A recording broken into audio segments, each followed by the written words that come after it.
People make time for everything and everyone else in their life, but they never make time for themselves. If you go up to someone who you know and say, like, would you like to catch up for coffee? Let's do coffee. They're like, oh, I can't this week, but I can next week. How about Thursday, 7 p.m.? Perfect. I'll see you at this place. When was the last time someone is willing to take time out of their life to spend time with themselves? So if I wanted to get to know you, and we've had one dinner, and we had a great conversation, we're spending time here. If I wanted to get to know you, I would have to spend time with you. We'd have to meet up for coffee, a glass of wine. If I really want to get to know you, maybe we meet up once a week. Every Friday night, we go out for a glass of wine, we chat for a couple of hours. After a year, I'd get to know you really well, you'd get to know me really well. But it requires me spending time with you. So if you want to get to know yourself, you need to spend time with yourself. But in a way that you can inquire, right? So people say to me things like, oh, I walk my dog in the park, that's my time with myself. And you're like, no, it's not. That's you walking the dog. People go like, oh, I go for a jog, that's my alone time. No, that's you jogging, avoiding traffic, watching where you're stepping so you don't trip and fall over. Spending time with yourself is sitting down, closing your eyes, not interacting with the outside world, and actually going inside and having that conversation. The same conversation I would have with you and say like, hey Brian, so where did you grow up? You know, you said California, do you like to surf? No? Hate the water? Love the water? Tell me, right?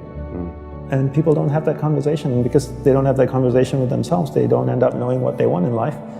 Because they don't know what they want in life, they can't focus that finite amount of energy, and then they don't live a lifestyle that brings them happiness, and most people end up being unhappy.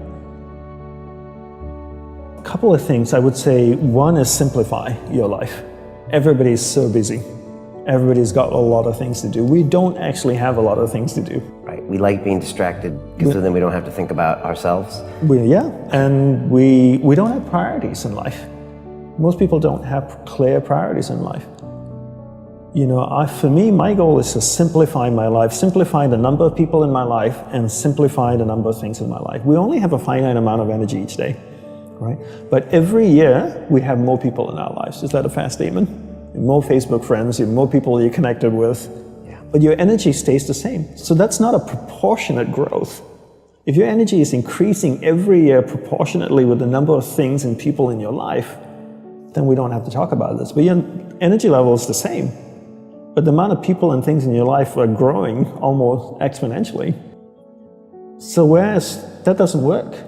So for me, it's always about simplifying first the people and things into your life, into who and what's most important, taking that finite energy that you have each day and focusing. Second step is learning how to focus and concentrate that finite amount of energy into the people and things that truly matter.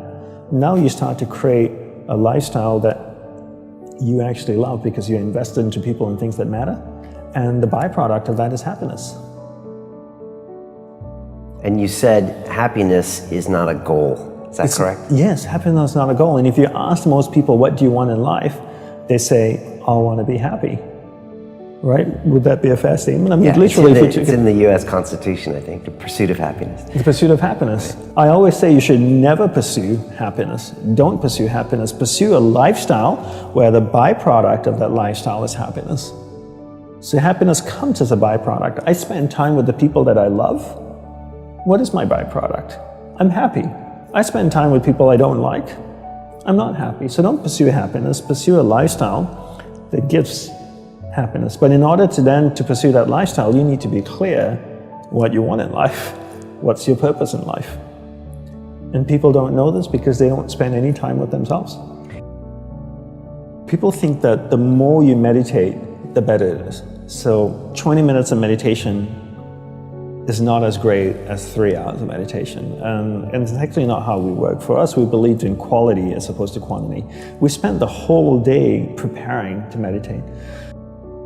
What comes before meditation? Concentration. Concentration comes before meditation. So you need to learn how to concentrate in order to meditate. And we believe that you can't meditate if you can't concentrate. So we spend the whole day focusing on concentration. So when I spoke with someone in the monastery, I spoke with another monk, I gave them my undivided attention. When I worked on my laptop, I focused on working on my laptop. When I swept the sidewalk, I focused on sweeping the sidewalk. So throughout the day, I'm practicing concentration. Now when I go to sit down to meditate, I'm really focused, and I can have a dynamic meditation session.